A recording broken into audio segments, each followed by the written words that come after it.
मायातीतं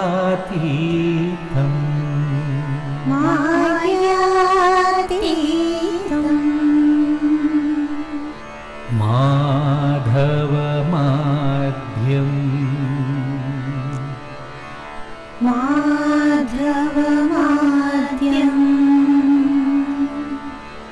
जगदादिं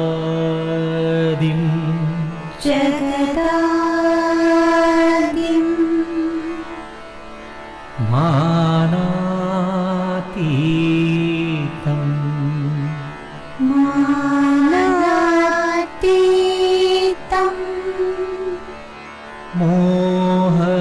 मोहविनाशं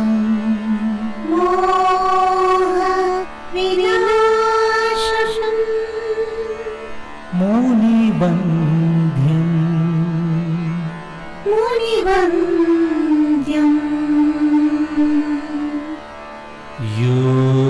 योगिध्येयं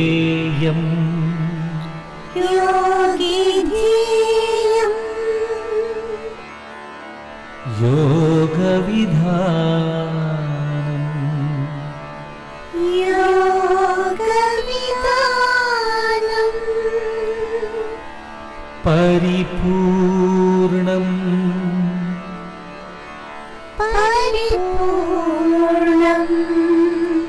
वन्दे रामं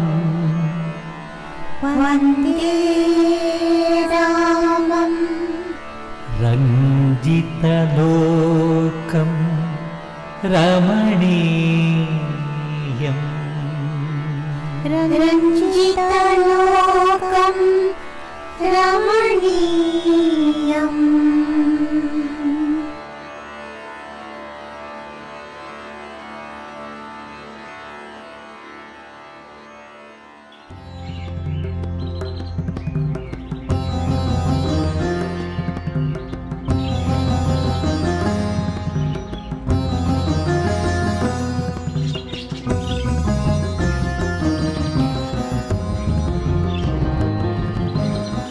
ಮಕ್ಕಳೇ, ಆ ಮರಕ್ಕೆ ಕಟ್ಟಿರುವ ಹಣ್ಣುಗಳು ಕಾಣುತ್ತಿವೆ ಅಲ್ಲವೇ? ಹೌದು ಗುರುಗಳೇ. ನೀವೀಗ ಗುರಿಯಿಟ್ಟು ಆ ಹಣ್ಣಿಗೆ ಬಾಣ ಬಿಡಬೇಕು. ಆಗಲಿ ಗುರುಗಳೇ. ವಿಜಯೀ ಭವ.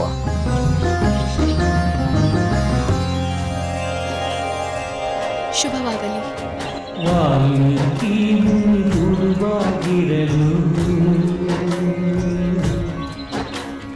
ಧನುರ್ವಿದ್ಯೆಯ ಕಲಿಯುತ್ತಿರಲು ಪತಿಯ ಧರಿಕೆಯ ದುಃಖದೇ ಸತಿಯಿರಲು ಮಕ್ಕಳ ಕಂಡು ದುಃಖ ಮರೆತಿರಲು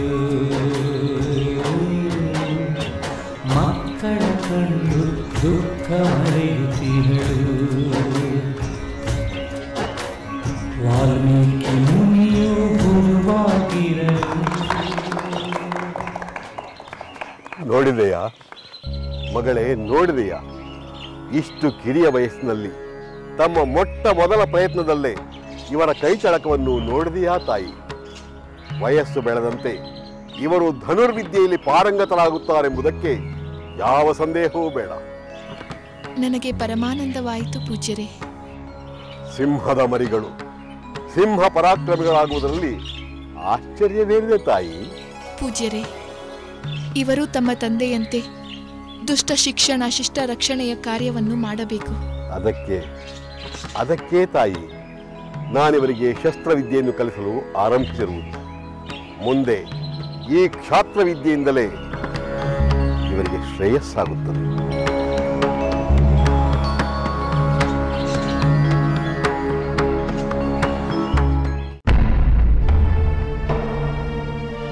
ಪ್ರಭು, ಸಮಸ್ತ ಪ್ರಜೆಗಳಿಗೂ ಸಂತೋಷ ಕೊಡುವ ನಿಮ್ಮ ಸಂತೋಷಕ್ಕೆ ನಮ್ಮಿಂದಲೇ ತಡೆಯಾಯಿತು. ಯಾವನೊಬ್ಬ ಅವಿವೇಕಿ ಆಡಿದ ಮಾತುಗಳನ್ನು ನಾವು ತಾನೇ ನಿಮಗೆ ಹೇಳಿದ್ದು. ಅದರಿಂದ ತಾನೇ ನೀವು ಪತ್ನಿ ಯೋಗದಿಂದ ದುಃಖ ಪಡುವಂತಾದದ್ದು. ನೀವು ಮಹಾರಾಣಿಯವರನ್ನು ಮತ್ತೆ ಅರಮನೆಗೆ ಕರೆಸಿಕೊಂಡಾಗಲೇ ನಮ್ಮ ದುಃಖ ನಿವಾರಣೆ ಆಗೋದು ಪ್ರಭು. ನೀವು ಮಹಾರಾಣಿಯವರನ್ನು ಮತ್ತೆ ಅರಮನೆಗೆ ಕರೆಸಿಕೊಂಡಾಗಲೇ ನಮ್ಮ ದುಃಖ ನಿವಾರಣೆ ಆಗೋದು ಪ್ರಭು. ಸಹೋದರ, ಬಾ ಲಕ್ಷ್ಮಣ, ಕುಳಿತುಕೋ.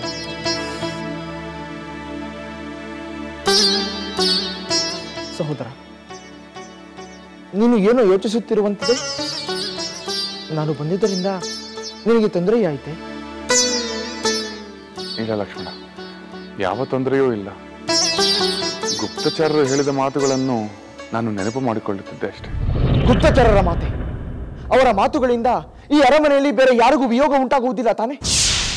6 ವರ್ಷಗಳ ಹಿಂದೆ ಅವರ ಮಾತುಗಳಿಂದ ತಾನೆ ನಿನಗೂ ಅತ್ತಿಗೆಗೂ ವಿಯೋಗ ಉಂಟಾದದ್ದು. ಸಾವಧಾನ ಲಕ್ಷ್ಮಣ, ಸಾವಧಾನ. ಈ ನಿನ್ನ ಕೋಪಕ್ಕೆ ಯಾವ ಕಾರಣವೂ ಇಲ್ಲ. ಅವರಂತ ಯಾವ ಮಾತನ್ನು ಆಡಲಿಲ್ಲ. ಅದರ ಬದಲು ಪ್ರಜೆಗಳ ಸುಖ ಸಂತೃಪ್ತಿಯ ವಿಷಯವನ್ನೇ ಹೇಳಿದರು. ಆದರೆ ಅಂದರೆ ಅವರು ಮತ್ತೇನು ಹೇಳಿದರು ಸಹೋದರ? ಅವರು ನಿನ್ನಂತೆಯೇ ಯೋಚಿಸುತ್ತಿದ್ದಾರೆ ಲಕ್ಷ್ಮಣ. ಅಂದು ಅಗಸನ ಮಾತಿನಿಂದ ಮಹಾರಾಣಿಯವರು ಅರಣ್ಯ ಪಾಲಾದರಲ್ಲ ಎಂಬ ದುಃಖವನ್ನು ವ್ಯಕ್ತಪಡಿಸಿದರು. ಮತ್ತೆ ಸೀತೆ ಅರಮನೆಗೆ ಬಂದಾಗಲೇ ಅವರಿಗೆ ಸಮಾಧಾನವಾಗುವುದು ಎಂದು ಹೇಳಿದರು. ಬಹುಶಃ ಅವರಿಗೆ ತಾವು ಎಂತಹ ಗುರುತರವಾದ ಅಪರಾಧ ಮಾಡಿದೆವೆಂಬ ಪಾಪ ಪ್ರಜ್ಞೆ ಕಾಡುತ್ತಿರಬೇಕು. ಬೇಡ ಲಕ್ಷ್ಮಣ, ಹಾಗೆನ್ನಬೇಡ. ಅವರು ನನ್ನ ಆಜ್ಞೆಯನ್ನೇ ಪಾಲಿಸಿದರೆ ಹೊರತು ಯಾವ ಅಪರಾಧವನ್ನು ಮಾಡಲಿಲ್ಲ. ಆದರೆ ನಡೆಯಬಾರದ ಘೋರ ಅನಾಹುತ ನಡೆದೇ ಹೋಯ್ತಲ್ಲ ಸಹೋದರ? ಇಲ್ಲ ಲಕ್ಷ್ಮಣ, ನಮ್ಮ ದುಃಖದ ಕಾರಣದಿಂದ ನಾವು ನೀತಿಯನ್ನು ಅಗೌರವಿಸಬಾರದು. ಸೀತೆಯ ವಿಯೋಗದಿಂದ ನನಗೆ ದುಃಖವಾಗಿದೆ, ನಿನಗೂ ದುಃಖವಾಗಿದೆ, ಅರಮನೆಯಲ್ಲಿ ಪ್ರತಿಯೊಬ್ಬರಿಗೂ ದುಃಖವಾಗಿದೆ. ಆದರೆ ಈ ಕೋಸಲ ದೇಶದ ರಾಜನ ಗೌರವ ಉಳಿದಿದೆ. ಇಕ್ಷ್ವಾಕು ಕುಲದ ಆದರ್ಶಕ್ಕೆ ಕಳಂಕ ಬರುವುದು ತಪ್ಪಿದೆ. ಸಹೋದರ, ಹೇಗಿದ್ದರೂ ಇದೆಲ್ಲ ನಡೆದು 6 ವರ್ಷಗಳ ಮೇಲಾಯಿತು. ಪ್ರಜೆಗಳು ಯಾವ ಕುಂದು ಕೊರತೆಗಳು ಇಲ್ಲದೆ ಸಂತೃಪ್ತಿಯಿಂದ ಇದ್ದಾರೆ. ಅಂದಿನ ವಿಷಯ ಈಗ ಮರೆತು ಹೋಗಿರಬಹುದು. ಜೊತೆಗೆ ಆ ಅಗಸನಲ್ಲೂ ಈಗ ಪಶ್ಚಾತ್ತಾಪ ಉಂಟಾಗಿರಬಹುದು. ಅಂದು ನೀನು ಅಗಸನ ಮಾತಿಗೆ ಮನ್ನಣೆ ಕೊಟ್ಟಿದ್ದೂ ಆಯಿತು.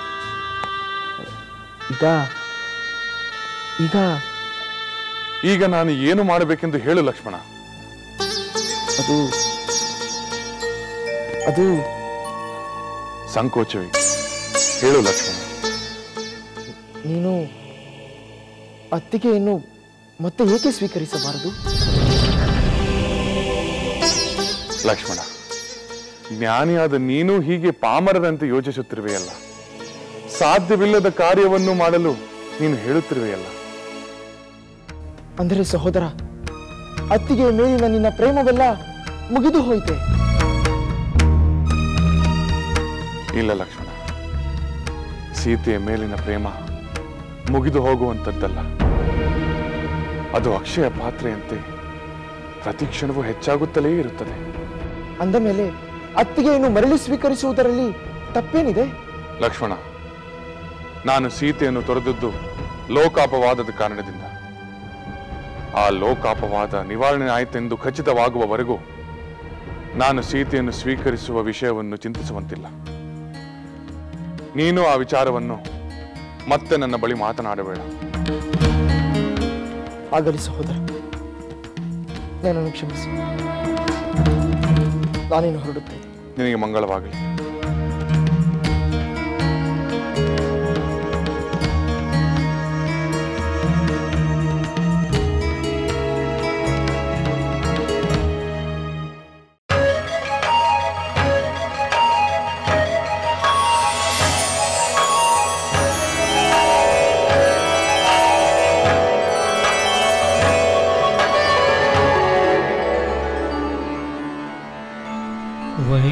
वैदेही सहितं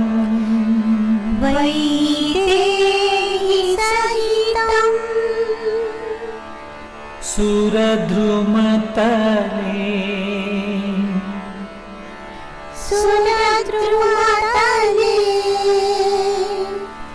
हैमे महामण्टपे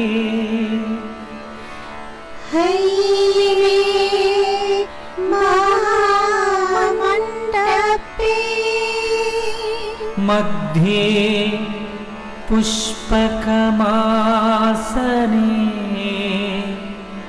मणिमये मध्ये पुष्पकमासने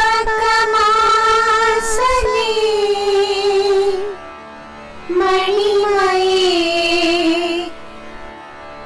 वीरासने संस्थितम्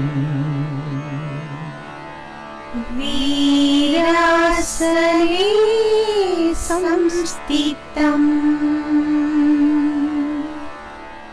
अग्रे वाचयति प्रभञ्जनसुते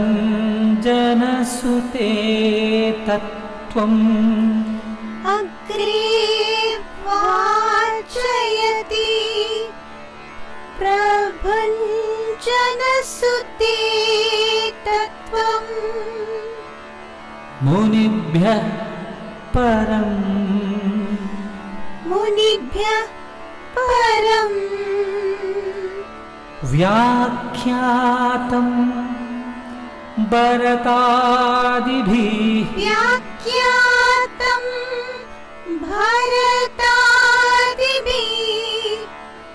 परिवृतं भजे श्यामलम् परिवृतं भजे श्यामलम् परिवृतं भजे श्यामलम् परिवृतं भजे श्यामलम्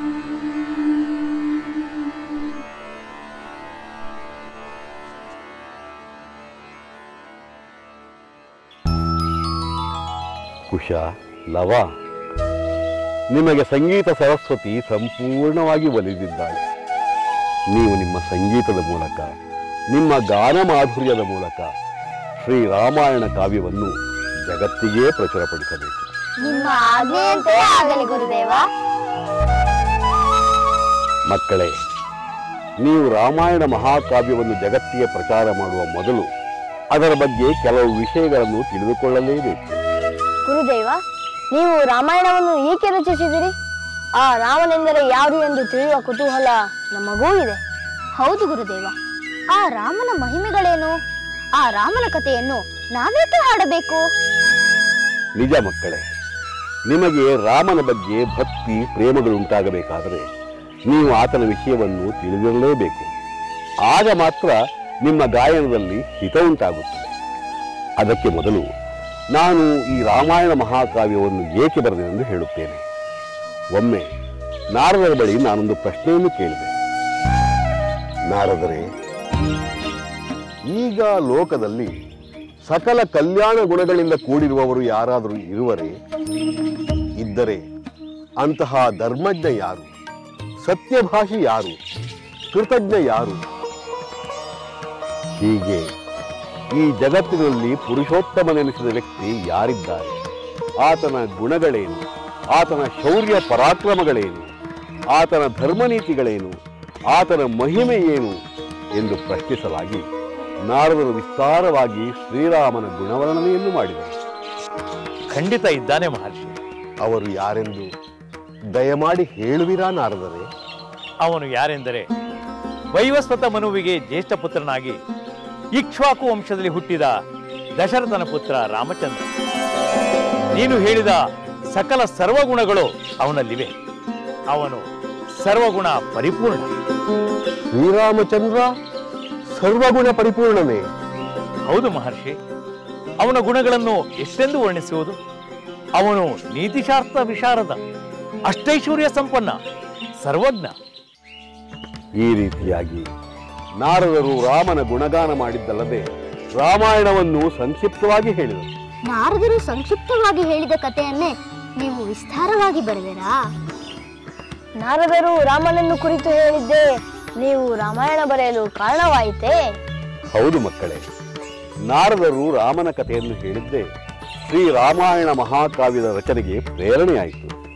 ಜೊತೆಗೆ ಕ್ರೌಂಚವಧೆ, ಬ್ರಹ್ಮದೇವರ ಕೃಪೆ ವಿಚಾರವೂ ಇದೆ. ಕ್ರೌಂಚವಧೆ? ಅದಕ್ಕೂ ರಾಮಾಯಣಕ್ಕೂ ಏನು ಸಂಬಂಧ? ಬ್ರಹ್ಮದೇವನ ಅನುಗ್ರಹವೆಂದರೆ ಏನು ಗುರುದೇವ? ಹೇಳುತ್ತೇನೆ ಮಕ್ಕಳೇ, ಖಂಡಿತ ಹೇಳುತ್ತೇನೆ. ಒಂದು ದಿನ ನಾನು ತಮಸಾ ನದಿಯ ಬಳಿಗೆ ಹೋಗುತ್ತಿದ್ದಾಗ, ಬೇಡರಿ, ಆ ಕ್ರೌಂಚ ಪಕ್ಷಿಗಳನ್ನು ಕೊಲ್ಲಬೇಡ.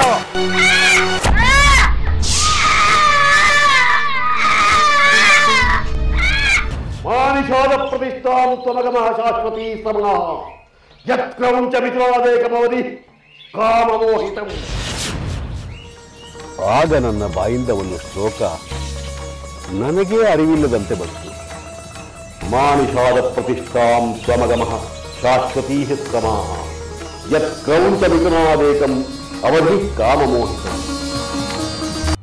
ಮಾನಿಷಾದ ಪ್ರತಿಷ್ಠಾಂ ತ್ವಮಗಮಃ ಶಾಶ್ವತೀ ಸಮಃ ಯತ್ ಕ್ರೌಂಚ ಮಿಥುನಾದೇಕಂ ಅವಧಿ ಕಾಮಮೋಹಿತಂ. ಈ ಶ್ಲೋಕವೇ ಆ ಬೇಡನಿಗೆ ಶಾಪವಾಯಿತಲ್ಲ ಎಂಬ ಚಿಂತೆಯಲ್ಲಿರುವಾಗ ಬ್ರಹ್ಮದೇವ ಪ್ರತ್ಯಕ್ಷನಾದ. ಕ್ರೌಂಚ ಪಕ್ಷಿಯ ವಧೆಯಿಂದ ಮನನೊಂದ ನೀನು ಆ ಬೇಡನಿಗೆ ಶಾಪ ಕೊಟ್ಟು, ಆ ಶಾಪವೇ ಶ್ಲೋಕ ರೂಪದಲ್ಲಿ ನಿನಗೆ ಅರಿವಿಲ್ಲದೆ ನಿನ್ನ ಬಾಯಿಂದ ಹೊರಬಂದಿದೆ. ಶೋಕವೋ ಶ್ಲೋಕವೋ, ನಾ ಶಾಪ ಕೊಟ್ಟ ಅಚಾತುರ್ಯ ನನ್ನನ್ನು ಬಾಧಿಸುತ್ತಿದೆ ಬ್ರಹ್ಮದೇವ. ಇದೊಂದು ನೆಪ ಮಹರ್ಷಿ. ನನ್ನ ಪ್ರೇರಣೆಯಿಂದಲೇ ಮಾನಿಷಾದೆಂಬ ಶ್ಲೋಕ ನಿನ್ನ ಬಾಯಿಂದ ಹೊರಬಂದಿದೆ. ಏಕೆಂದರೆ ಇದೇ ಛಂದಸ್ಸಿನಲ್ಲಿ ಮಹಿಮಾನ್ವಿತನಾದ ಶ್ರೀರಾಮಚಂದ್ರನ ಚರಿತ್ರೆಯನ್ನು ಕಾವ್ಯರೂಪದಲ್ಲಿ ರಚಿಸು. ಹೀಗೆ ಬ್ರಹ್ಮದೇವನೇ ರಾಮಾಯಣ ರಚಿಸುವಂತೆ ಆದೇಶ ನೀಡಿದ. ಅವನ ಕೃಪೆಯಿಂದ ಶ್ರೀರಾಮಾಯಣ ತಾನೇ ತಾನಾಗಿ ರಚನೆಯಾಯಿತು. ಗುರುದೇವ, ನಿಮ್ಮ ಮಾತುಗಳನ್ನು ಕೇಳುತ್ತಿದ್ದರೆ ರಾಮಾಯಣ ಅತ್ಯಂತ ಮಹಿಮೆಯುಳ್ಳ ಕಾವ್ಯವೆಂಬ ಭಾವನೆ ಬರುತ್ತಿದೆ. ಆ ಕಾವ್ಯದ ನಾಯಕನಾದ ಶ್ರೀರಾಮನು ನಿಜವಾದ ಪುರುಷೋತ್ತಮನೆನಿಸುತ್ತಿದೆ. ಹೌದು ಮಕ್ಕಳೇ, ಆ ಮಹಿಮಾನ್ವಿತನಾದ ಶ್ರೀರಾಮನ ಚರಿತೆಯನ್ನು ನೀವು ನಿಮ್ಮ ಗಾಯನದ ಮೂಲಕ ಲೋಕವಿಖ್ಯಾತಗೊಳಿಸಬೇಕು. ಅದು ನಮ್ಮ ಭಾಗ್ಯ ಗುರುದೇವ. ನಿಮ್ಮ ಆದೇಶದಂತೆ ನಾವು ರಾಮಾಯಣವನ್ನು ಪ್ರಚಾರ ಮಾಡುತ್ತೇವೆ. ಬಹಳ ಸಂತೋಷ, ಬಹಳ ಸಂತೋಷ. ಮಕ್ಕಳೇ, ನೀವು ಅತ್ಯಂತ ಶೀಘ್ರಗ್ರಾಹಿಗಳು, ಬೇಗ ಕಲಿಯುವ ಸಾಮರ್ಥ್ಯವಿದೆ. ಈ ಕಾವ್ಯ ಗಾಯನ ನಿಮಗೆ ಸಿದ್ಧಿಸುತ್ತದೆ. ನೀವು ಸತತವಾಗಿ ಅಭ್ಯಾಸ ಮಾಡಿ ಇದನ್ನು ಕರಗತ ಮಾಡಿಕೊಳ್ಳಲೇಬೇಕು. ಹಾಗೇ ಆಗಲಿ ಗುರುದೇವ. ನಾವು ಈಗಿನಿಂದಲೇ ರಾಮಾಯಣ ಗಾಯನದ ಅಭ್ಯಾಸವನ್ನು ಆರಂಭಿಸಲು ಸಿದ್ಧರಾಗಿದ್ದೇವೆ. ಒಳ್ಳೆಯದು, ಆರಂಭಿಸೋಣವೇ?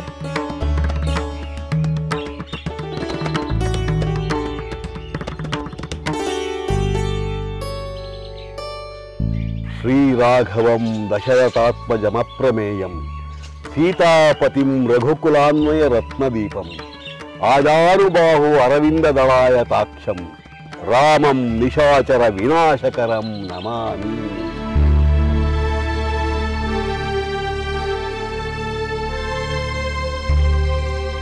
ಹೌದು, ಅತ್ತೆಯವರು ತಾನೇ ಸುಮ್ಮನೆ ಬಿಡುತ್ತಾರೆಯೇ? ಬೇಡ ಬೇಡ, ನಮ್ಮ ಸಹೋದರಿ ಬೊಂಬೆಯಾಗುವುದು ಬೇಡ. ಅವಳಿಗೆ ಬೊಂಬೆ ಅಂತ ಕಂದನಾಗಲಿ. ಸುತ್ತಿ ಬಳಸಿ ಮತ್ತೆ ಅಲ್ಲಿಗೆ ಬರುತ್ತೀರಾ? ಈಗ ಇದೇ ತಾನೇ ಪ್ರಮುಖ ವಿಷಯ. ನಮ್ಮ ಅರಮನೆಯಲ್ಲಾಗಲಿ ನಗರದಲ್ಲಾಗಲಿ ಇದನ್ನು ಬಿಟ್ಟು ಬೇರೆ ವಿಷಯವೇನಿದೆ?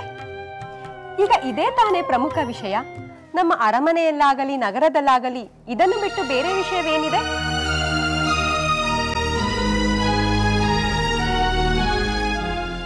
ಉರ್ಮಿಳೆ, ಸ್ವಾಮಿ, ಏನನ್ನು ಯೋಚಿಸುತ್ತಿರುವೆ? ಏನು ಯೋಚಿಸಲಿ ಸ್ವಾಮಿ? ಬೇಡವೆಂದರೂ ನೆನಪುಗಳು ಮತ್ತೆ ಮತ್ತೆ ಕಾಡುತ್ತವೆ. ಹೃದಯ ಭಾರವಾಗುತ್ತದೆ. ವರ್ಣಿಸಲಾಗದಂತ ವೇದನೆಯಾಗುತ್ತದೆ. ಯಾವ ನೆನಪುಗಳು ಉರ್ಮಿಳೆ? ಸಹೋದರಿ ಸೀತೆಯನ್ನು ಬಿಟ್ಟು ಬೇರೆ ಯಾವ ನೆನಪಿರುವುದಕ್ಕೆ ಸಾಧ್ಯ? 12 ವರ್ಷಗಳಾದವಲ್ಲವೇ ಅವಳು ನಮ್ಮಿಂದ ದೂರವಾಗಿ? ಹೌದು, ನಾನು ಅತ್ತಿಗೆಯನ್ನು ಅರಣ್ಯದಲ್ಲಿ ಬಿಟ್ಟು ಬಂದು 12 ವರ್ಷಗಳಾಗಿ ಹೋದವು. ಕಾಲ ಎಷ್ಟು ನಿಷ್ಕರುಣವಾಗಿ ಮುಂದೆ ಹೋಗುತ್ತದೆ ಉರ್ಮಿಳೆ. ಆಗ 14 ವರ್ಷ. ವರ್ಷ. ಆಗ 14 ವರ್ಷಗಳು ಕಳೆದ ಮೇಲೆ ನನ್ನ ಸಹೋದರಿ ಮತ್ತೆ ಬಂದೇ ಬರುತ್ತಾಳೆಂಬ ಭರವಸೆ ಇತ್ತು. ಆದರೆ ಈಗ ಆ ಭರವಸೆಯೇ ಇಲ್ಲ. ದುಃಖ ಪಡಲೆಂದೇ ಹುಟ್ಟಿರಬೇಕು ಸೀತೆ. ನನ್ನ ತಪ್ಪಿಲ್ಲದೆ ಎಲ್ಲಾ ಯಾತನೆಯನ್ನು ಅವಳೊಬ್ಬಳು ಅನುಭವಿಸಲು ಅವಳು ಮಾಡಿದ ಪಾಪವಾದರೂ ಏನು ಸ್ವಾಮಿ? ಅತ್ತಿಗೆಯೊಬ್ಬರೇ ದುಃಖಿಸುತ್ತಿಲ್ಲ ಊರ್ಮಿಳೆ, ನೀವು ದುಃಖಿಸುತ್ತಿರುವಿರಿ, ನಾವು ದುಃಖಿಸುತ್ತಿದ್ದೇವೆ. ಸ್ವತಃ ರಾಮಚಂದ್ರನೇ ಭರಿಸಲಾಗದ ದುಃಖವನ್ನು ಎದೆಯಲ್ಲಿಟ್ಟುಕೊಂಡು ರಾಜನ ಕರ್ತವ್ಯವನ್ನು ನಿರ್ವಹಿಸುತ್ತಿದ್ದಾನೆ. ಇಷ್ಟು ಕಾಲ ಕಳೆದ ಮೇಲೂ ನನ್ನ ಸಹೋದರಿಗೆ ಈ ಶಿಕ್ಷೆಯೇ? ಈಗಲಾದರೂ ನೀವು ನಿಮ್ಮ ಸಹೋದರನ ಮನವೊಲಿಸಿ ಸೀತೆಯನ್ನು ಮತ್ತೆ ಅಯೋಧ್ಯೆಗೆ ಕರೆತರಲು ಪ್ರಯತ್ನಿಸಬಹುದಲ್ಲವೇ? ಇಲ್ಲ ಊರ್ಮಿಳೆ, ಅದು ಎಂದಿಗೂ ಸಾಧ್ಯವಿಲ್ಲ. ಸಹೋದರನ ನಿರ್ಧಾರ ಅಷ್ಟು ಸುಲಭವಾಗಿ ಬದಲಾಗುವುದಿಲ್ಲವೆಂದು ನಿನಗೆ ಗೊತ್ತಿಲ್ಲವೇ? ಅತ್ತಿಗೆಯನ್ನು ಅರಣ್ಯಕ್ಕೆ ಕಳಿಸುವಂತೆ ಮಾಡಿದ ವಿಧಿಯೇ ಅವರನ್ನು ಮತ್ತೆ ಅಯೋಧ್ಯೆಗೆ ಕರೆತರುವಂತೆ ಮಾಡಬೇಕು. ಏನು ವಿಧಿಯೋ ಏನು, ನನ್ನ ಸಹೋದರಿ ಸೀತೆಯನ್ನು ನಿರ್ದಯವಾಗಿ ಬೇಟೆಯಾಡಿ ಬಿಟ್ಟಿತು. ಒಂದು ಮಾತು ಸ್ವಾಮಿ, ನಾವಂತೂ ಹೋಗಿ ಸೀತೆಯನ್ನು ನೋಡಿ ಬರಲು ರಾಮಚಂದ್ರ ಅನುಮತಿ ನೀಡುವುದಿಲ್ಲ. ಕಡೆ ಪಕ್ಷ ಅಲ್ಲಿ ಅವಳ ಕ್ಷೇಮ ಸಮಾಚಾರ ವಾರ್ತೆಯನ್ನಾದರೂ ತಿಳಿದು ಬರುವ ವ್ಯವಸ್ಥೆ ಮಾಡಬಾರದೆ? ಇಲ್ಲ ಊರ್ಮಿಳೆ, ಈ ವಿಚಾರದಲ್ಲಿ ನಾನು ಅಸಹಾಯಕ. ಸಹೋದರನ ಅಣತಿ ಇಲ್ಲದೆ ನಾವು ಯಾವ ನಿರ್ಧಾರವನ್ನು ತೆಗೆದುಕೊಳ್ಳುವಂತಿಲ್ಲ. ಆ ಯೋಚನೆಯನ್ನು ಬಿಡು.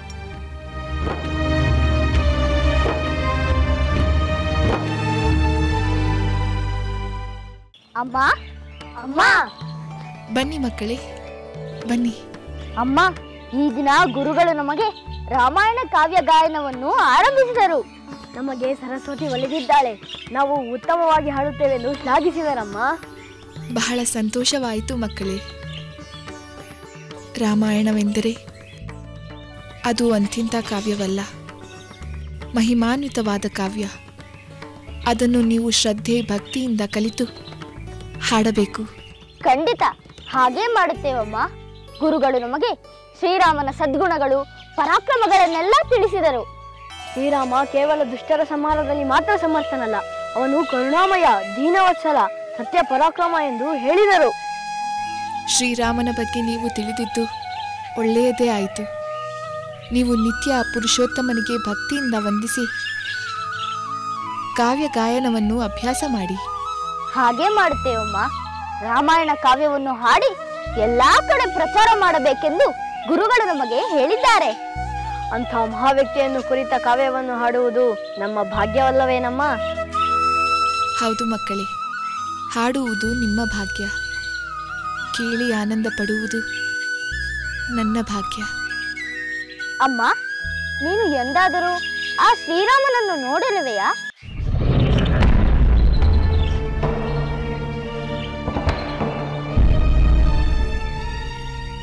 ನಾನೇ?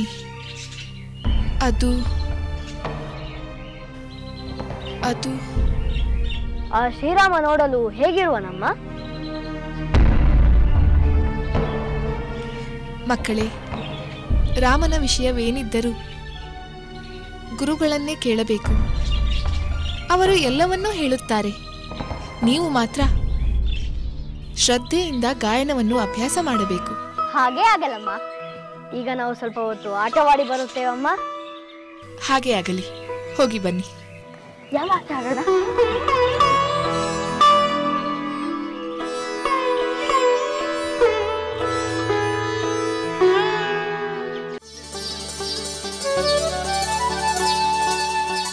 ಸಹೋದರ, ನನ್ನ ನೆನಪು ಮಾಡಿಕೊಂಡೆ ಅಂತೆ. ಬಾ ಲಕ್ಷ್ಮಣ, ನಿನಗೊಂದು ಸಂತೋಷದ ವಿಷಯವನ್ನು ತಿಳಿಸಬೇಕಾಗಿದೆ. ಏನು ಸಂತೋಷದ ವಿಷಯವೇ? ಅದೇನೆಂದು ಹೇಳಿ ಸಹೋದರ, ಅದನ್ನು ತಿಳಿಯಲು ನನ್ನ ಮನಸ್ಸು ಕಾತರಿಸುತ್ತಿದೆ. ಲಕ್ಷ್ಮಣ, ಬಹಳ ಕಾಲದಿಂದ ದೂರವಿರುವ ನಮ್ಮ ಪ್ರೀತಿ ಪಾತ್ರರು ಮರಳಿ ಬಂದರೆ ನಮಗೆ ಸಂತೋಷವಾಗುವುದಿಲ್ಲವೇ? ಖಂಡಿತ ಅದು ದೊಡ್ಡ ಭಾಗ್ಯವೇ ಸರಿ. ಪ್ರಿಯ ಸಹೋದರ, ನೀನು ಅತ್ತಿಗೆಯನ್ನು ಮರಳಿ ಅಯೋಧ್ಯೆಗೆ ಕರೆಸುವ ನಿರ್ಧಾರ ಮಾಡಿರುವುದನ್ನು ತಿಳಿದರೆ ನಮ್ಮ ಸಹೋದರರು, ಅತ್ತಿಗೆಯ ಸಹೋದರಿಯರು ಬಹಳ ಸಂತೋಷ ಪಡುತ್ತಾರೆ. ಆತುರದಲ್ಲಿ ಏನೇನೋ ಅಂದುಕೊಳ್ಳಬೇಡ ಲಕ್ಷ್ಮಣ. ನಾನು ಸೀತೆಯನ್ನು ಮರಳಿ ಕರೆಸುತ್ತಿರುವೆನೆಂದು ಎಲ್ಲಿ ಹೇಳಿದೆ?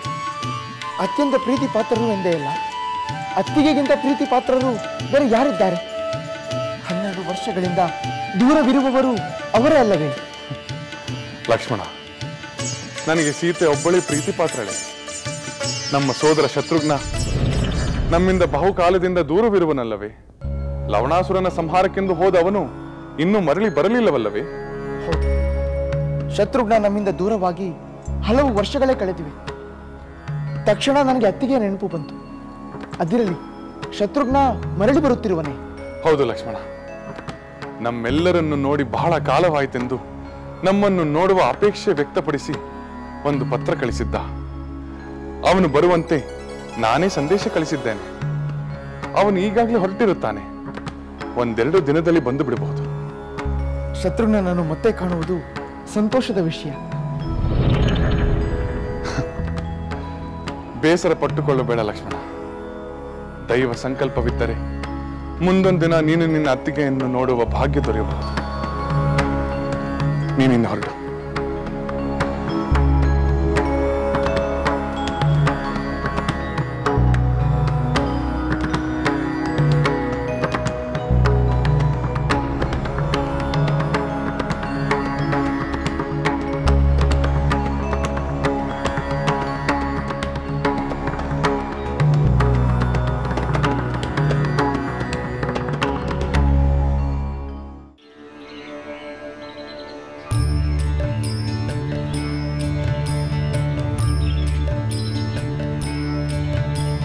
ಶ್ರೀರಾಮಾಯಣ ಕಾವ್ಯವಿದು, ಪರಮ ಪಾವನ ಮಂತ್ರವಿದು. ಸಕಲ ನೀತಿಗಳು ಧರ್ಮದ ಸೂತ್ರವ ತಿಳಿಸುವ ಮಹಾಕಾವ್ಯವಿದು. ಅತುಲ ಗುಣ ಪರಿಶೋಭಿತ ರಘುವಂಶ ಸಂಜಾತನ ಚರಿತೆಯಿದು. ದಶರಥ ನಂದನ ಸೀತಾಪತಿ ಶ್ರೀರಾಮನ ಕಥನವಿದು. ಶ್ರೀರಾಮಾಯಣ ಕಾವ್ಯವಿದು, ಪರಮ ಪಾವನ ಮಂತ್ರವಿದು.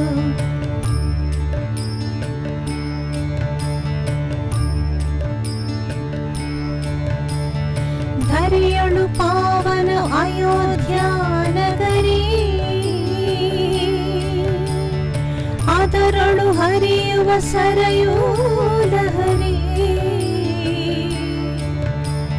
ಸುಖ ಸಂತೋಷವ ಭೋಗ ಭಾಗ್ಯದಲ್ಲಿ ಸಕಲ ಜನರು ಬಾಳುತ್ತ ಮೆರೆಯುವ ಈ ಸಿರಿ. ಶ್ರೀರಾಮಾಯಣ ಕಾವ್ಯವಿದು, ಪರಮ ಪಾವನ ಮಂತ್ರವಿದು. ಪರಮ ಪಾವನ ಮಂತ್ರವಿದು.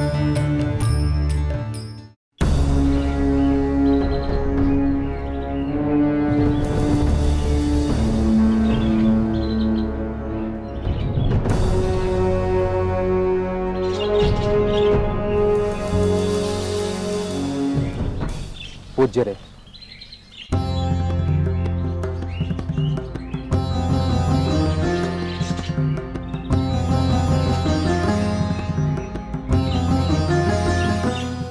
ಅಯೋಧ್ಯೆಯಿಂದ ಮಧುಪುರಿಗೆ ಹೊರಟಾಗ ಮರಳಿ ಬಂದು ಹೋಗುವುದಾಗಿ ಹೇಳಿದ್ದೆ. ಅದರಂತೆ ಬಂದಿದ್ದೇನೆ. ನಿಮ್ಮ ಅನುಗ್ರಹವನ್ನು ನಿರೀಕ್ಷಿಸುತ್ತೇನೆ. ನಿನಗೆ ಮಂಗಳವಾಗಲಿ ದಶರಥನಂದನ. ಶ್ರೀರಾಮನ ಆಜ್ಞೆಯಂತೆ ಲವಣಾಸುರನನ್ನು ಸಂಹಾರ ಮಾಡಿ ಮಧುಪುರಿಯನ್ನು ನೂತನವಾಗಿ ನಿರ್ಮಿಸಿ 12 ವರ್ಷಗಳ ನಂತರ ಅಯೋಧ್ಯೆಗೆ ಮರಳುತ್ತಿರುವೆ. ಹೌದು ಪೂಜ್ಯರೇ. ಚವನ ಮೊದಲಾದ ಮಹರ್ಷಿಗಳ ಅಪೇಕ್ಷೆಯಂತೆ ಶ್ರೀರಾಮ ಅನುಗ್ರಹಿಸಿದ ದಿವ್ಯಾಸ್ತ್ರದಿಂದ ನಾನು ಲವಣಾಸುರನನ್ನು ಸಂಹಾರ ಮಾಡಿದೆ. ಅದರಿಂದ ದೇವತೆಗಳು ಸಂತೋಷಗೊಂಡು ನನ್ನನ್ನು ಅನುಗ್ರಹಿಸಿದರು. ಆ ಮಧುಪುರಿ ಶೀಘ್ರದಲ್ಲೇ ಸುಂದರವಾದ ನನ್ನ ರಾಜಧಾನಿಯಾಗಲಿ ಎಂದು ಅನುಗ್ರಹಿಸಿ ಎಂದು ಬೇಡಿದೆ. ದೇವತೆಗಳು ಮುಂದೆ ಅದು ಶೂರಸೇನೆ ಎಂಬ ದೇಶವಾಗುತ್ತದೆಂದು ಹೇಳಿದರು.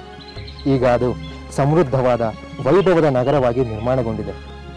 ಆದರೆ ನನ್ನ ಪ್ರಿಯ ಸೋದರ ಶ್ರೀರಾಮಚಂದ್ರ ಮತ್ತು ನನ್ನ ಇತರ ಸೋದರರಿಂದ ದೂರವಾಗಿ ತುಂಬ ನೊಂದು ಈಗ ಅವರನ್ನು ಕಾಣುವ ಆಸೆಯಿಂದ ಹೊರಟಿದ್ದೇನೆ ಪೂಜ್ಯರೇ. ನಮಗೆ ತುಂಬಾ ಸಂತೋಷವಾಗಿದೆ ಶತ್ರುಘ್ನ. ಆ ಲವಣಾಸುರನನ್ನು ಕೊಂದು ಲೋಕೋಪಕಾರವನ್ನು ಮಾಡಿ. ಅದಕ್ಕೆ ಕಾರಣ ನಿಮ್ಮಂಥ ಮಹರ್ಷಿಗಳ ಆಶೀರ್ವಾದ ಮತ್ತು ನನ್ನ ಸೋದರ ನೀಡಿದ ದಿವ್ಯಾಸ್ತ್ರ. ಏನೇ ಆಗಲಿ, ನಿನ್ನಿಂದಾಗಿ ಲವಣಾಸುರನ ಮಹಾಭಯ ನಿವಾರಣೆ ಆಯಿತು. ನಿನ್ನ ಸೋದರನಿಂದ ರಾವಣನ ಸಂಹಾರವಾಯಿತು, ನಿನ್ನಿಂದ ಲವಣಾಸುರನ ಸಂಹಾರವಾಯಿತು. ನೀನು ದೇವತೆಗಳ ಕೃಪೆಗೂ ಪಾತ್ರನಾದ ಶತ್ರುಘ್ನ. ಹೌದು ಪೂಜ್ಯರೇ. ನೀನು ಲವಣಾಸುರನೊಂದಿಗೆ ಯುದ್ಧ ಮಾಡುತ್ತಿದ್ದಾಗ ನಾನು ಇಂದ್ರ ಸಭೆಯಲ್ಲಿದ್ದೆ. ಹೀಗಾಗಿ ಆ ಯುದ್ಧವನ್ನು ಪ್ರತ್ಯಕ್ಷ ನೋಡುವ ಭಾಗ್ಯ ನನಗೂ ಲಭಿಸಿತು. ಶತ್ರುಘ್ನ, ನಿನ್ನ ಮೇಲೆ ನನಗೆ ಅಪಾರವಾದ ಪ್ರೇಮವಿದೆ. ನಿಮ್ಮ ಪ್ರೇಮಕ್ಕೆ ನಾನು ಕೃತಜ್ಞನಾಗಿದ್ದೇನೆ ಪೂಜ್ಯರೇ. ನಾನು ಅಯೋಧ್ಯೆಗೆ ತೆರಳಲು ತಮ್ಮ ಅನುಮತಿ ಬೇಕೆಂದು ಬೇಡಿಕೊಳ್ಳುತ್ತಿದ್ದೇನೆ. ಹೋಗಿ ಬಾ, ನಿನಗೆ ಮಂಗಳವಾಗಲಿ.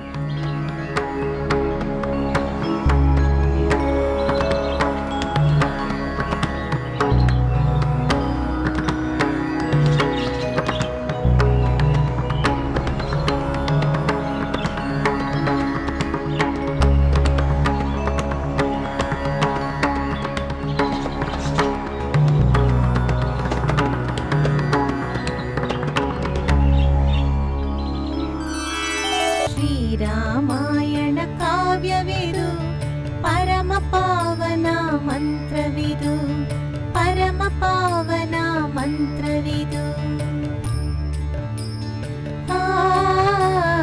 ಭಾಗ್ಯಗಳಿದ್ದರೂ ಚಿಂತೆ ಕಾಡಿದೆ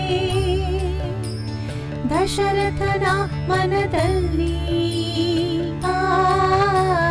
ಮೂವರು ಪತ್ನಿಯರಿದ್ದರು ಮಗುವನ್ನು ಪಡೆಯದಿರುವಲ್ಲಿ, ಗುರುಗಳ ಸಲಹೆ ಮೇರೆಗೆ ಮಾಡಿದ ರಾಜನು ಯಾಗವನು, ದೇವನ ದಯದಿ ಪಡೆದನು ಶುಭ ಸಂತಾನ ಭಾಗ್ಯವನು. ಶ್ರೀರಾಮಾಯಣ ಕಾವ್ಯವಿದು ಪರಮ ಪಾವನ ಮಂತ್ರವಿದು, ಸಕಲ ನೀತಿಗಳು ಧರ್ಮದ ಸೂತ್ರವ ತಿಳಿಸುವ ಮಹಾಕಾವ್ಯವಿದು. ಶ್ರೀರಾಮಾಯಣ ಕಾವ್ಯವಿದು ಪರಮ ಪಾವನ ಮಂತ್ರವಿದು, ಪರಮ ಪಾವನ ಮಂತ್ರವಿದು, ಪರಮ ಪಾವನ ಮಂತ್ರವಿದು.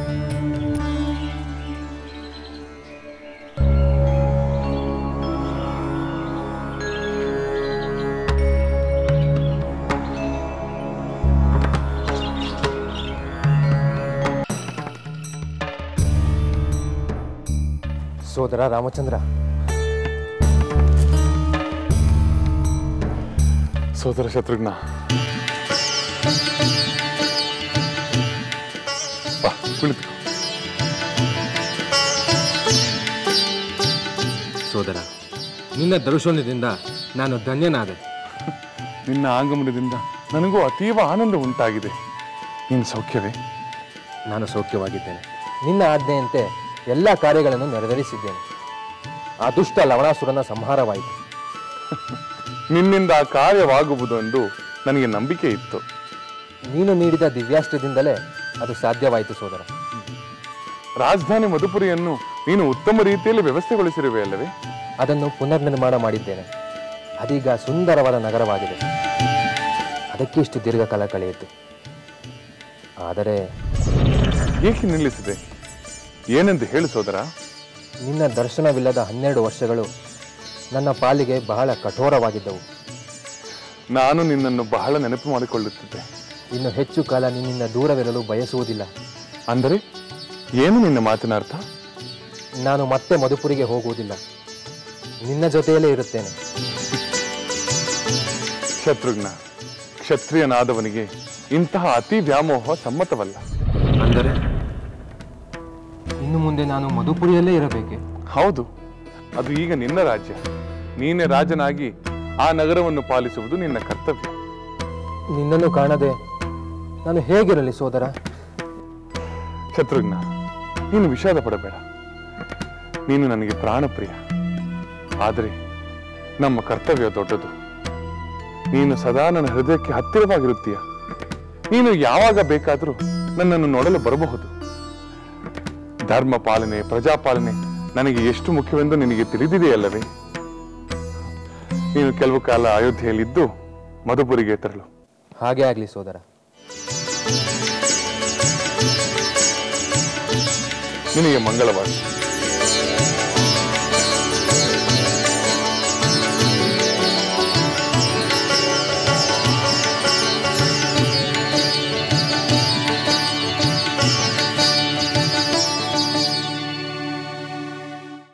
ಅಗಸ್ತ್ಯ ಮುನೀಂದ್ರ, ನಾನು ನನ್ನ ಪತ್ನಿಯ ಸಲುವಾಗಿ ಬ್ರಹ್ಮವಂಶದಲ್ಲಿ ಜನಿಸಿದ ರಾವಣನನ್ನು ಕೊಂದಿದ್ದು ಪಾಪವೆನಿಸುತ್ತಿದೆ. ನನಗೇನು ಬ್ರಹ್ಮ ಹತ್ಯೆ ದೋಷವನ್ನು ನಾನು ಹೊತ್ತುಕೊಂಡಿದ್ದೇನೆ ಎನಿಸುತ್ತದೆ. ಆ ದೋಷವನ್ನು ಪರಿಹರಿಸುವ ಪವಿತ್ರ ತೀರ್ಥ ಎಲ್ಲಿದೆ? ಆ ಪಾಪ ಪರಿಹಾರಕ್ಕೆ ಸೂಕ್ತವಾದ ಯಾವುದಾದರೂ ಯಜ್ಞ, ದಾನ, ತಪಸ್ಸು ಇದೆಯೇ? ಇದ್ದರೆ ಅದು ಯಾವುದೆಂದು ಮಹಾತ್ಮರಾದ ನಿಮ್ಮಿಂದ ತಿಳಿಯಲೆಂದು ಬಂದಿದ್ದೇನೆ. ರಾಮಚಂದ್ರ, ದುಷ್ಟರನ್ನು ನಾಶ ಮಾಡಿದ ನಿನಗೆ ಬ್ರಹ್ಮಹತ್ಯಾ ದೋಷ ತಾಕುವುದಿಲ್ಲ. ಪರಮಪುರುಷನಾದ ನಿನ್ನ ನಾಮಸ್ಮರಣೆಯಿಂದಲೇ ಎಲ್ಲ ಪಾಪಗಳು, ದೋಷಗಳು ನಿವಾರಣೆಯಾಗುತ್ತವೆ. ನಿನ್ನ ಪತ್ನಿ ಸೀತೆ ಮಹಾಪತಿವ್ರತೆ. ಅವಳ ನಾಮಸ್ಮರಣೆಯಿಂದಲೇ 1000 ಪಾಪಗಳು ನಿವಾರಣೆಯಾಗುತ್ತವೆ. ರಾವಣನೂ ಕೂಡ ರಾಕ್ಷಸನಲ್ಲ. ಋಷಿ ಶಾಪದಿಂದಲೇ ಅವನು ದೈತ್ಯನಾಗಿ ಹುಟ್ಟಿದ್ದು. ಅವನ ಶಾಪ ವಿಮೋಚನೆಗೆ ನೀನೇ ದಾರಿ ಮಾಡಿಕೊಟ್ಟು ಉಪಕಾರವನ್ನೇ ಮಾಡಿರುವೆ. ನಿನ್ನ ಚಿಂತೆಯನ್ನು ಬಿಡು. ಮುನೀಂದ್ರ, ಪಾಪಗಳು 2 ವಿಧವಾಗಿವೆ. ಒಂದು ತಿಳಿದು ಮಾಡಿದ ಪಾಪ, ಇನ್ನೊಂದು ತಿಳಿಯದೆ ಮಾಡಿದ ಪಾಪ. ತಿಳಿಯದೆ ಮಾಡಿದ ಪಾಪ ಪಶ್ಚಾತ್ತಾಪದಿಂದ ಪರಿಹಾರವಾಗುತ್ತದೆ. ಆದರೆ ತಿಳಿದು ಮಾಡಿದ ಪಾಪಕ್ಕೆ ಶಿಕ್ಷೆಯನ್ನು ಅನುಭವಿಸಲೇಬೇಕು. ಅದಕ್ಕಾಗಿ ಯಾವುದಾದ್ರೂ ಮಾರ್ಗವಿದ್ದರೆ ಅದನ್ನು ನನಗೆ ತಿಳಿಸಿ ನನ್ನನ್ನು ಕೃತಾರ್ಥರನ್ನಾಗಿ ಮಾಡಿ ಗುರುದೇವ. ರಾಮಚಂದ್ರ, ನಿನಗೆ ತಿಳಿಯದೇ ಇರುವುದು ಏನಿದೆ? ಆದರೂ ನೀನು ಕೇಳಿದೆ ಎಂದು ತಿಳಿಸುತ್ತೇನೆ. ಯಾಗ ಮಾಡುವುದರಿಂದ ಸರ್ವ ಪಾಪಗಳು ನಿವಾರಣೆಯಾಗುತ್ತವೆಂದು ಧರ್ಮಶಾಸ್ತ್ರಗಳು ಹೇಳುತ್ತವೆ. ನಿನ್ನಂತ ಐಶ್ವರ್ಯವಂತ ಮಹಾರಾಜರು ಯಾಗವನ್ನು ಮಾಡಬಲ್ಲರು. ಹಿಂದೆ ನಿನ್ನ ವಂಶದ ದಿಲೀಪ ಚಕ್ರವರ್ತಿ ಯಾಗವನ್ನು ಮಾಡಿದ್ದ. ಇಂದ್ರ ಯಾಗವನ್ನು ಮಾಡಿಯೇ ತನ್ನ ಪದವಿಯನ್ನು ಪಡೆದ. ಮನು, ಸಗರ, ಮರುತ ಮತ್ತು ಯಯಾತಿ ಇವರೆಲ್ಲರೂ ಯಾಗವನ್ನು ಮಾಡಿಯೇ ಉತ್ತಮ ಲೋಕಗಳನ್ನು ಪಡೆದರು. ನೀನು ಯಾಗವನ್ನು ಮಾಡು. ನಿನ್ನ ಒಬ್ಬೊಬ್ಬ ಸೋದರರು ಲೋಕಪಾಲಕರಂತಿದ್ದಾರೆ. ನಿನ್ನ ಯಾಗವನ್ನು ಯಶಸ್ವಿಗೊಳಿಸುತ್ತಾರೆ. ಯಾರಲ್ಲಿ? ಅಪ್ಪಣೆ ಪ್ರಭು. ನನ್ನ ಸೋದರರಾದ ಭರತ ಲಕ್ಷ್ಮಣರನ್ನು ಈಗಲೇ ಬಂದು ನನ್ನನ್ನು ಕಾಣುವಂತೆ ತಿಳಿಸಿ. ಹಾಗೇ ಆಗಲಿ ಪ್ರಭು.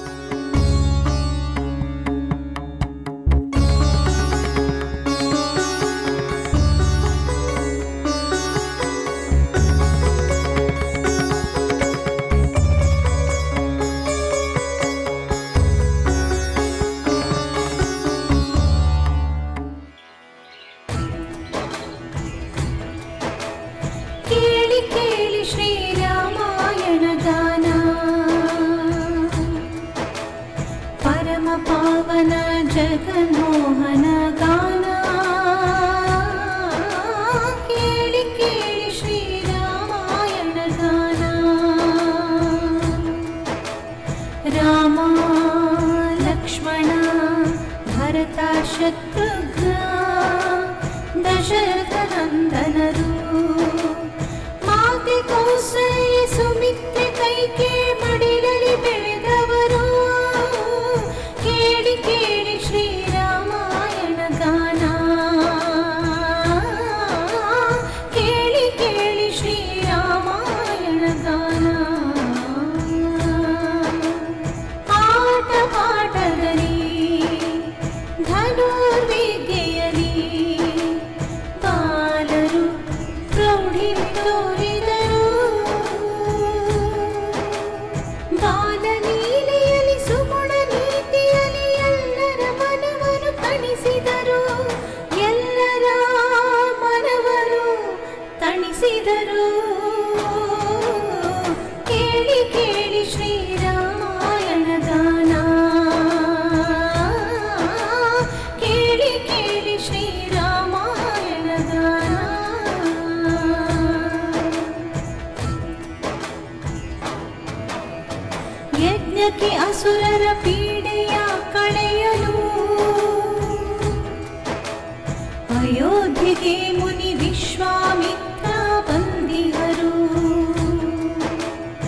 ಅಸುರ ಸಂಹಾರಕ್ಕೆ ಶ್ರೀರಾಮ ಲಕ್ಷ್ಮಣರ ಕರೆದೊಯ್ಯುವ ಸಂಗತಿ ತಿಳಿಸಿದರು. ಕೇಳಿ ಕೇಳಿ ಶ್ರೀರಾಮಾಯಣ ಗಾನ.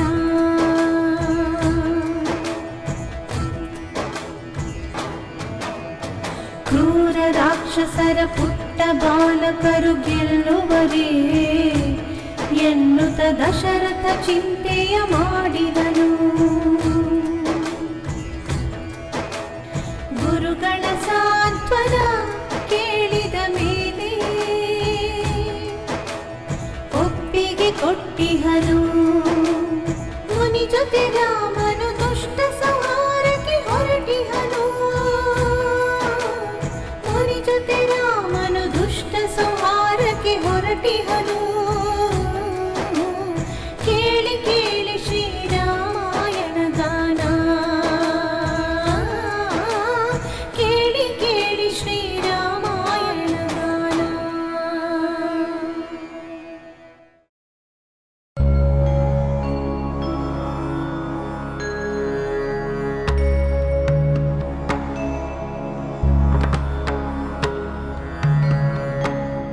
ನಮ್ಮನ್ನು ನೆನಪು ಮಾಡಿಕೊಂಡೆಯ ಸೋದರ? ಭಟನ ಸಂದೇಶ ಬಂದ ಕೂಡಲೇ ಹೊರಟು ಬಂದೆವು. ನನ್ನ ಸೋದರರೊಂದಿಗೆ ಒಂದು ಮುಖ್ಯವಾದ ಚರ್ಚೆ ನಡೆಸಬೇಕಾಗಿದೆ. ಮಧುಪುರಿಗೆ ಹೋಗದಿದ್ದರೆ ಶತ್ರುಘ್ನನು ಬರುತ್ತಿದ್ದ. ಅವನು ಮಧುಪುರಿಗೆ ಹಿಂದಿರುಗಿ ಹೋಗಲು ನಾನೇ ಅವನಿಗೆ ಹೇಳಿದೆ. ಅವನಿಗೆ ನಂತರ ತಿಳಿಸೋಣ. ವಿಷಯವೇನೆಂದು ತಿಳಿಸು ಸೋದರ. ಸೋದರರೇ, ನಾನೀಗ ರಾಜರಾದವರಿಗೆ ಪ್ರತಿಷ್ಠೆಯ ಶ್ರೇಯಸ್ಕರವಾದ ರಾಜಸೂಯ ಯಾಗವನ್ನು ಮಾಡಬೇಕೆಂದು ಯೋಚಿಸುತ್ತಿದ್ದೇನೆ. ಧರ್ಮ ಸೇತು ರೂಪವಾದ ರಾಜಸೂಯ ಅಕ್ಷಯವಾದ ಫಲಗಳನ್ನು ನೀಡುತ್ತದೆ ಎಂದು ಹೇಳುತ್ತಾರೆ. ನಿಮ್ಮ ಅಭಿಪ್ರಾಯವೇನು? ಸೋದರ, ಈಗ ರಾಜಸೂಯ ಯೋಗ ಮಾಡುವುದಕ್ಕೆ ಏನಾದರೂ ವಿಶೇಷ ಕಾರಣವಿದೆಯೇ? ನಾನು ಅರಿತೋ ಅರಿಯದೆಯೋ ಮಾಡಿದ ಪಾಪಗಳನ್ನು ನಿವಾರಿಸಿಕೊಳ್ಳು. ಎಲ್ಲಾದರೂ ಉಂಟೆ? ನಿನ್ನಿಂದ ಪಾಪ ಕಾರ್ಯವೆಂದರೇನು ಸಹೋದರ? ನೀನು ಯಾವ ಪಾಪ ಕಾರ್ಯವೂ ಮಾಡಿಲ್ಲ, ಮಾಡುವುದೂ ಇಲ್ಲ. ನಾವೇ ಹಾಗೆಂದುಕೊಳ್ಳುವುದೇಕೆ ಲಕ್ಷ್ಮಣ? ನೀವು ನನ್ನ ಆತ್ಮ ಸ್ವರೂಪರಾಗಿದ್ದೀರಿ. ನಿಮ್ಮ ಸಹಾಯದಿಂದಲೇ ನಾನು ಈ ರಾಜಸೂಯ ಯಾಗ ಮಾಡಲು ಬಯಸಿದ್ದೇನೆ. ಮಿತ್ರ ದೇವತೆ ಈ ರಾಜಸೂಯ ಯಾಗವನ್ನು ಮಾಡಿಯೇ ವರುಣ ಪದವಿಯನ್ನು ಪಡೆದುಕೊಂಡ. ಹೌದು, ಅದು ನಿಜ. ಧರ್ಮಜ್ಞನಾದ ಸೋಮದೇವತೆ ಈ ರಾಜಸೂಯವನ್ನು ಮಾಡಿ ಕೀರ್ತಿಶಾಲಿಯಾದ. ನಿನ್ನ ಮಾತು ನಿಜ ಸಹೋದರ. ಈಗ ನಾವು ಪಾರಮಾರ್ಥಿಕವಾಗಿ ಫಲದಾಯಕವಾದ ಯಾವ ಕಾರ್ಯವನ್ನು ಮಾಡಬೇಕೆಂದು ಸಮಾಲೋಚಿಸಿ ನಿರ್ಧರಿಸಬೇಕು. ಸೋದರ, ನಿನ್ನಲ್ಲೇ ಶ್ರೇಷ್ಠವಾದ ಧರ್ಮವು ಪ್ರತಿಷ್ಠಿತವಾಗಿದೆ. ಅಖಂಡ ಭೂಮಂಡಲವು ನಿನ್ನಲ್ಲೇ ಅಧಿಷ್ಠಿತವಾಗಿದೆ. ದೇವತೆಗಳೆಲ್ಲ ನಿನ್ನ ಬಗ್ಗೆ ಕೃಪಾದೃಷ್ಟಿಯುಳ್ಳವರಾಗಿದ್ದಾರೆ. ಯಶಸ್ಸು ಕೂಡ ನಿನ್ನಲ್ಲೇ ಮನೆ ಮಾಡಿದೆ. ಭೂಮಂಡಲದ ರಾಜರೆಲ್ಲರೂ ನಿನ್ನನ್ನು ಮಹಾತ್ಮನೆಂದು ಭಾವಿಸಿದ್ದಾರೆ. ಭರತ, ನೀನು ನನ್ನ ಸೋದರನಾಗಿ ಪ್ರೀತಿಯಿಂದ ನನ್ನ ಪ್ರಶಂಸೆ ಮಾಡುತ್ತಿರುವೆ ಅಷ್ಟೇ. ಇಲ್ಲ ಸೋದರ, ಇದರಲ್ಲಿ ಅತಿಶಯೋಕ್ತಿ ಏನೂ ಇಲ್ಲ.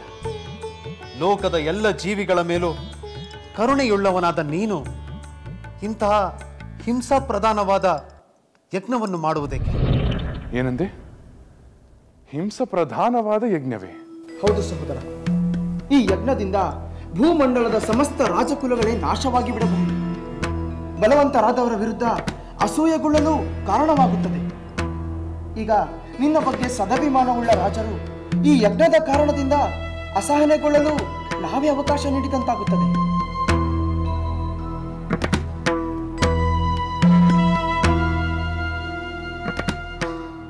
ಲಕ್ಷ್ಮಣ, ಭರತ, ನಿಮ್ಮ ಮಾತುಗಳು ಸಕಾರಣವಾಗಿವೆ, ಜೊತೆಗೆ ವಿವೇಕಯುಕ್ತವಾಗೂ ಇವೆ. ರಾಜಸೂಯ ಮಾಡಬೇಕೆಂಬ ನನ್ನ ನಿರ್ಧಾರ ನಿಮ್ಮ ಮಾತುಗಳಿಂದ ದೂರ ಸರಿದಿದೆ. ನಿನ್ನ ಸೋದರರ ಮಾತಿಗೆ ಮನ್ನಣೆ ನೀಡಿದ ನಿನಗೆ ನಾವು ಕೃತಜ್ಞರಾಗಿದ್ದೇವೆ. ಸೋದರರೇ, ಲೋಕಕ್ಕೆ ಪೀಡೆ ಉಂಟು ಮಾಡುವ ಕಾರ್ಯವನ್ನು ಜ್ಞಾನಿಯಾದವನು ಮಾಡಲೇಬಾರದು. ನ್ಯಾಯವಾದ ಮಾತುಗಳನ್ನು ಬಾಲಕರು ಹೇಳಿದರೂ ಅದನ್ನು ಸ್ವೀಕರಿಸಲೇಬೇಕು. ಆದ್ದರಿಂದ ನಾನು ನನ್ನ ರಾಜಸೂಯದ ಯಜ್ಞವನ್ನು ಕೈಬಿಟ್ಟಿದ್ದೇನೆ. ಆದರೆ ಅದರ ಬದಲು ನಾನು ಯಾವ ಯಜ್ಞವನ್ನು ಮಾಡಬಹುದೆಂದು ನೀವೇ ಹೇಳಿ. ಆಗಲಿ ಸಹೋದರ, ಯೋಚಿಸಿ ನಂತರ ಹೇಳುತ್ತೇವೆ.